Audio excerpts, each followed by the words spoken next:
Bonjour à toutes et bienvenue dans cette nouvelle chronique d'actualité de Femmes à part dans laquelle je vous informe, nous rions ensemble, nous pleurons ensemble aussi parfois et surtout nous réfléchissons ensemble. Donc vraiment j'attends vos réactions, vos avis en commentaire.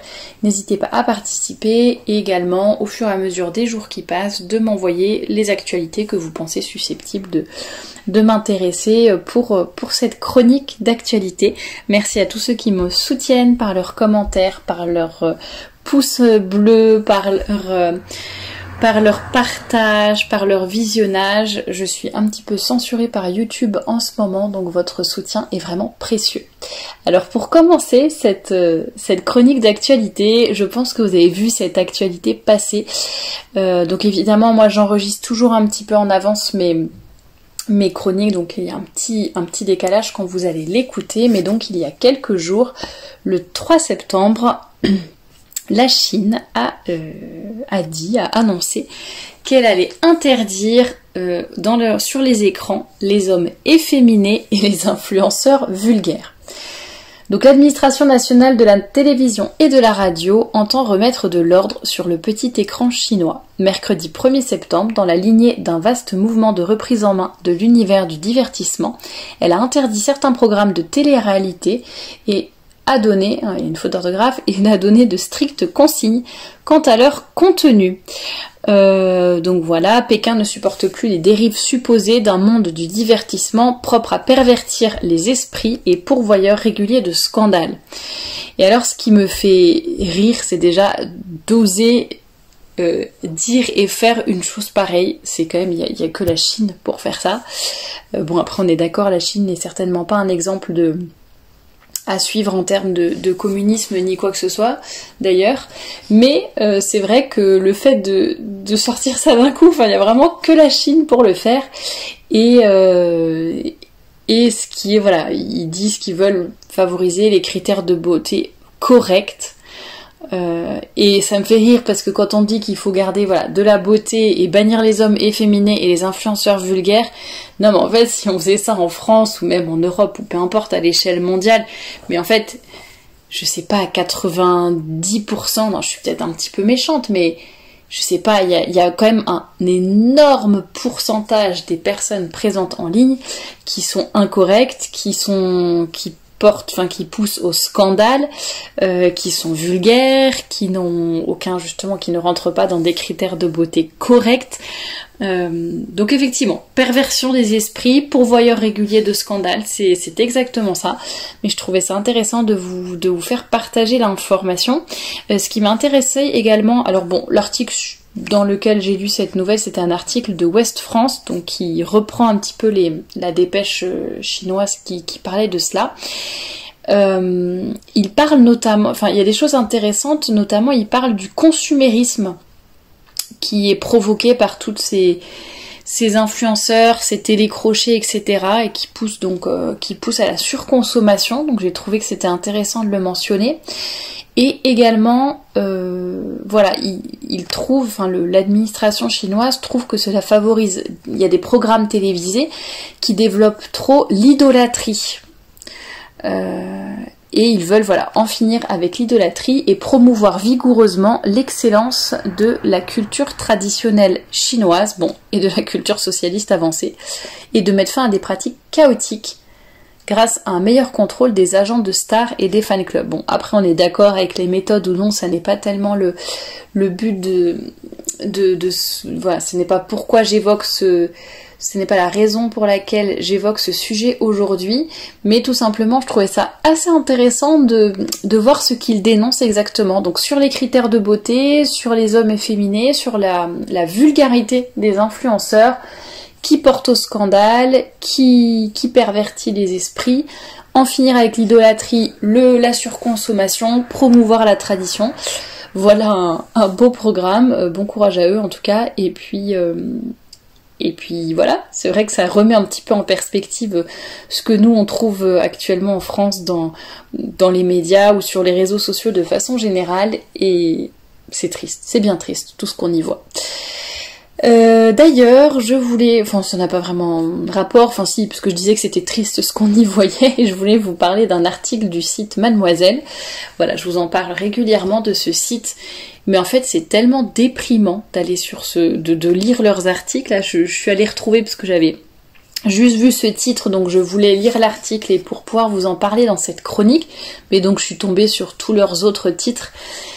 Et donc j'ai lu quelques-uns de leurs sujets, mais c'est déprimant tellement c'est déconnecté de la réalité, du bon sens, de la morale naturelle, et voilà, c'est vraiment ridicule tellement ils poussent loin leur idéologie, tout simplement. L'idéologie féministe et l'idéologie du genre, tout simplement.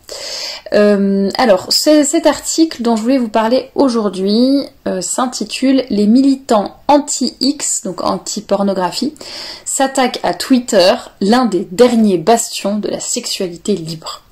Alors, alors j'ai quand même voulu lire l'article en me disant, bon, parfois, voilà, le titre ne représente pas forcément bien le contenu, et en fait, ça a complètement confirmé ce que je pensais. Donc, c'est vraiment un article qui est enfin, l'auteur plutôt de l'article est démoralisé parce que apparemment Twitter a fait savoir qu'ils allaient plus ou moins mettre des restrictions à la diffusion de contenu pornographique via leur plateforme. Alors je ne sais pas si vous aviez entendu, il y a quelque temps que la plateforme OnlyFans voulait aussi limiter les contenus à caractère pornographique, mais Twitter voulait suivre le même chemin. Et donc pour ces personnes-là qui sont adeptes de la pornographie, et pour toutes les personnes qui, soit les travailleurs du sexe, soit ceux qui les défendent, pour eux c'était vraiment il y a un raccourci qui est fait, il faut que je vous retrouve l'extrait dans cet article, mais il faut en fait un raccourci par rapport à la protection. Voilà, interdire le porno sur Twitter rendrait les personnes qui exercent le travail du sexe encore plus précaires, plus isolées et donc plus sujettes aux agressions. Alors j'en ai déjà vu des raccourcis, des sophismes et des raccourcis, j'allais dire logiques, mais plutôt illogiques. Mais là vraiment, bon voilà, ça montre un petit peu leur limite intellectuelle, j'allais dire. Ils parlent quand même du fait que les militants anti-pornographie luttent pour la protection des mineurs, luttent contre la pédophilie par exemple, mais ils les accusent en gros l'objectif officiel c'est que la plateforme retire tous les contenus pédocriminels et tous ceux relatant des abus sexuels, mais dans les faits l'agenda semble plus large. L'organisation n'hésite pas, l'organisation c'est l'association qui demande tout cela, n'hésite pas à étaler son hostilité envers la pornographie et toutes les formes de contenu explicite.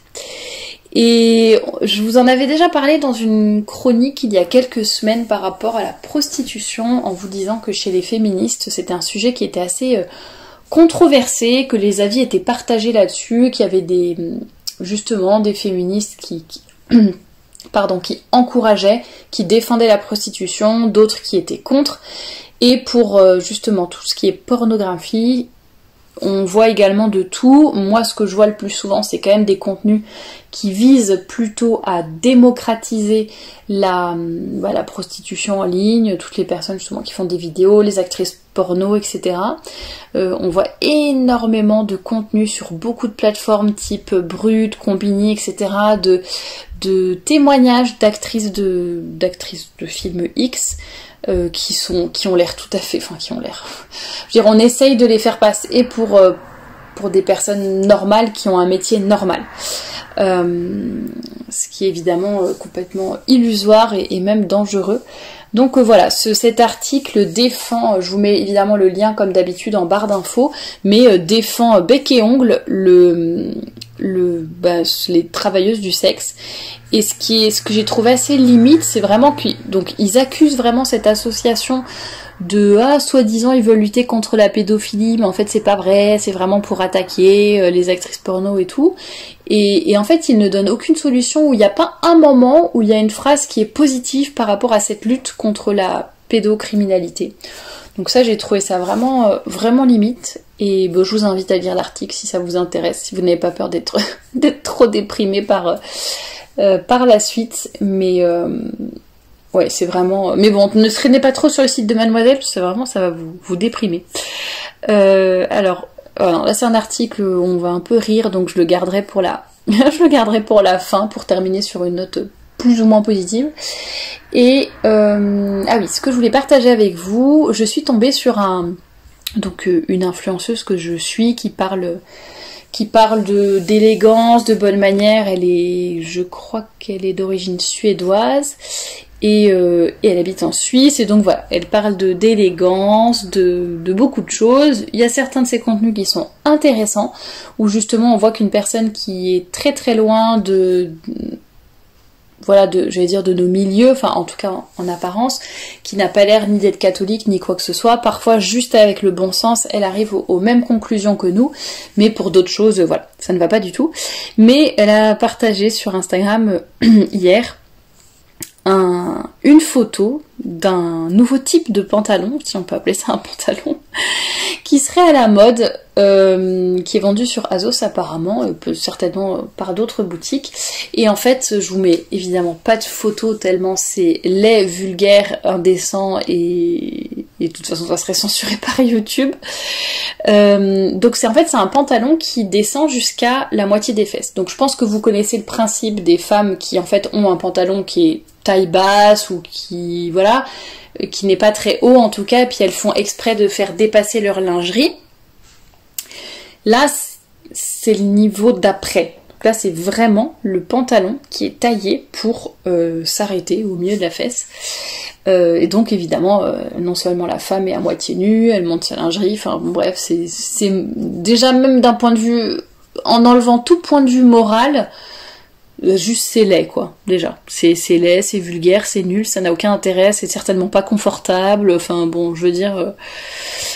Bref, et donc cette influenceuse a eu des mots, donc je trouvais ça intéressant de vous le partager, de voir ce que vous en pensiez. Et donc elle dit...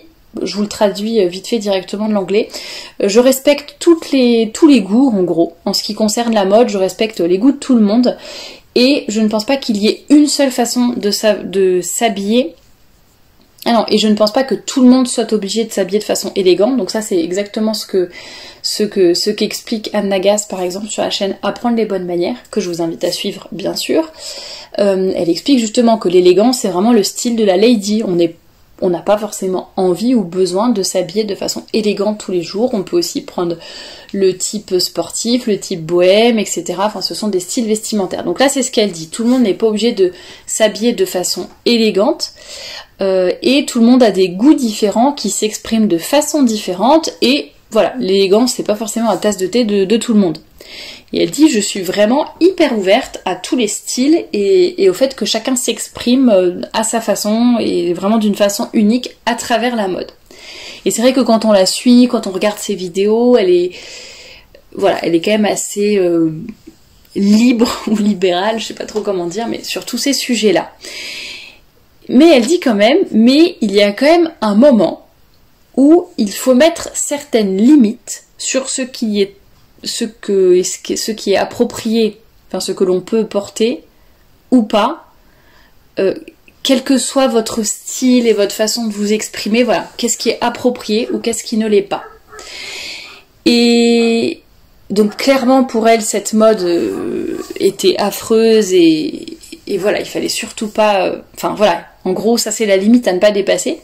Mais quand je vois le contenu qu'elle produit par ailleurs, elle publie quand même beaucoup de photos où parfois c'est court, ou parfois c'est très décolleté, ou parfois c'est des dos nus qui descendent vraiment très très bas, des choses moulantes. Bon, comparé à d'autres influenceuses, c'est quand même pas non plus trop vulgaire, mais bon quand même. Et du coup je me dis mais voilà, elle, comment elle va expliquer ses limites, comment elle va dire, et encore là elle prend plein de pincettes, parce qu'elle a fait plusieurs stories là-dessus, elle prenait énormément de pincettes pour surtout ne vexer personne, et c'est horrible, j'ai la photo sous le nez depuis tout à l'heure, depuis que je vous parle, ah c'est fatigant de voir des choses pareilles.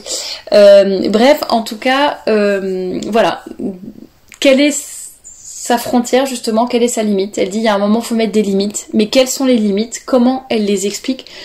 Quand je vous parle plutôt dans mes podcasts ou dans mes articles de décence, de modestie, je vous donne quand même des arguments logiques, du bon sens, des limites visuelles, des choses que l'on peut comprendre, que l'on peut expliquer et qui ne sont pas subjectives, qui ne sont pas propres à chacun, même si après on va avoir des ressentis différents, ce qui explique que des personnes qui sont à moitié nues se sentent très pudiques et d'autres très couvertes et se sentent impudiques.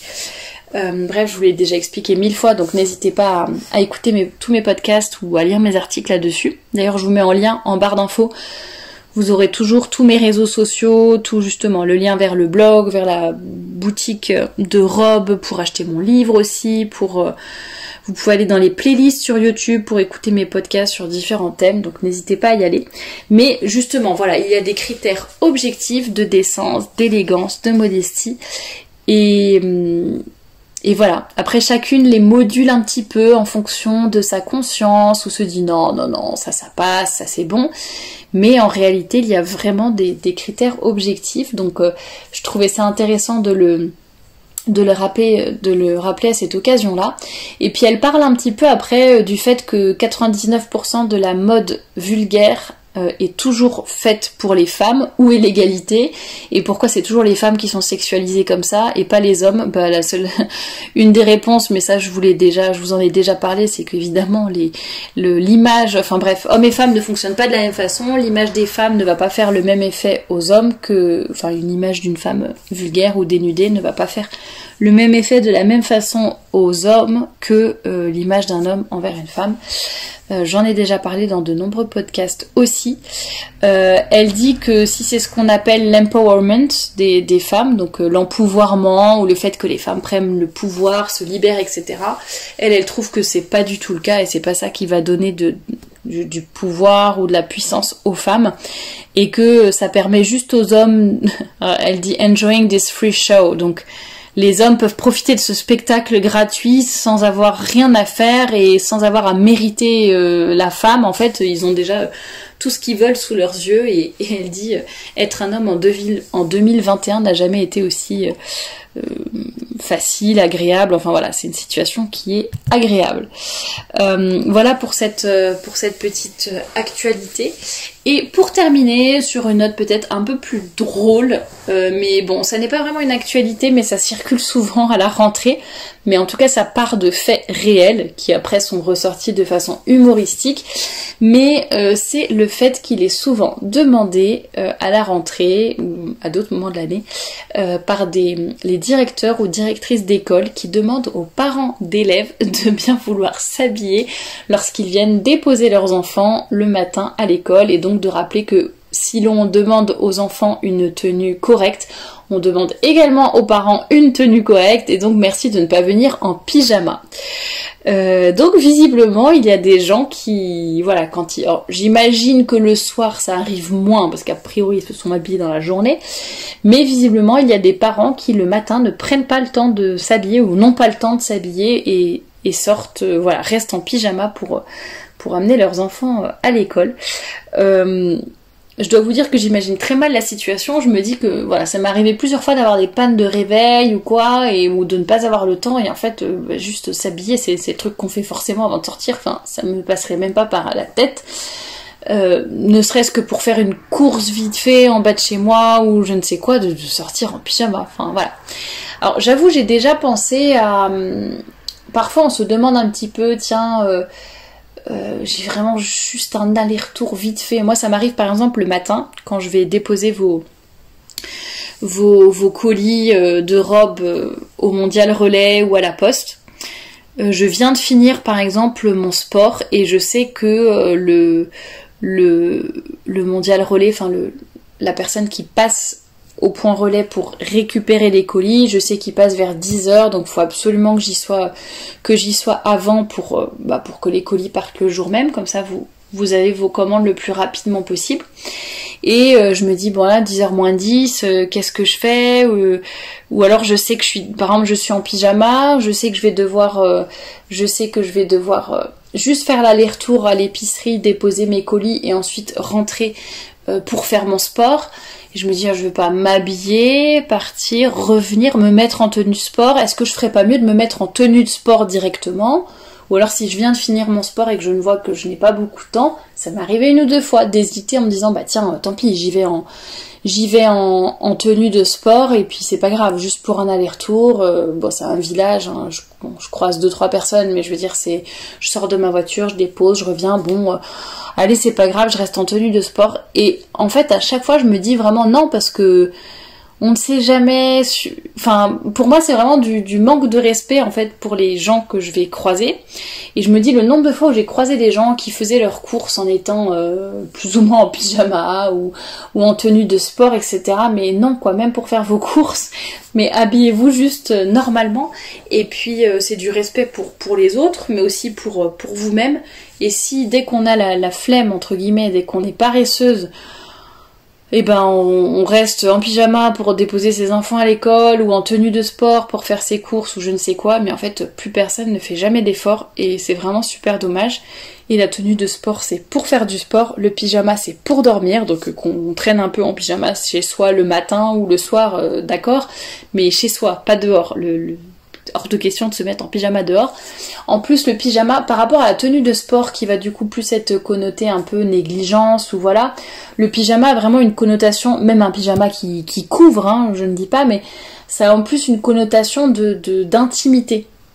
Et je trouve que voir quelqu'un en pyjama, même si le pyjama est décent, ça n'est pas la question, mais je sais pas, c'est vraiment, on n'a pas forcément envie on n'a pas forcément envie de voir les gens en pyjama, voilà, ça relève de leur chambre à coucher et pas du tout de ce qu'ils peuvent montrer aux autres. Donc voilà, mais en tout cas je trouve que c'est vraiment un grand manque de respect, les parents qui font ça pour... Et je me dis, même si on est ultra pressé, mais ça met 2 secondes d'enfiler une robe et quitte à bien se recoiffer, bien se doucher ou je sais pas quoi après en rentrant. Mais non, on ne sort pas en pyjama, amener ses enfants à l'école, c'est aussi une question d'exemplarité. Voilà, il faut s'habiller selon le contexte, il faut respecter les personnes qui nous entourent, il faut ne pas être paresseux aussi, bien s'organiser, se lever plus tôt, enfin...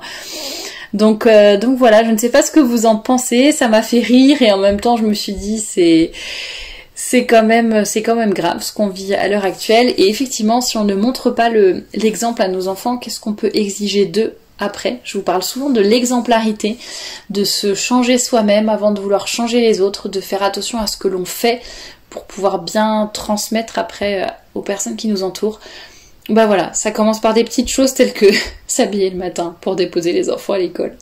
Voilà, n'hésitez pas à réagir à cette chronique en commentaire, à me donner vos avis, les sujets que vous voulez que j'aborde peut-être dans d'autres chroniques. Vous êtes toujours nombreux à écouter ces chroniques et à les commenter, donc continuez, surtout n'hésitez pas. Et je vous dis à vendredi pour un nouveau podcast et à dans une semaine pour une nouvelle chronique d'actualité.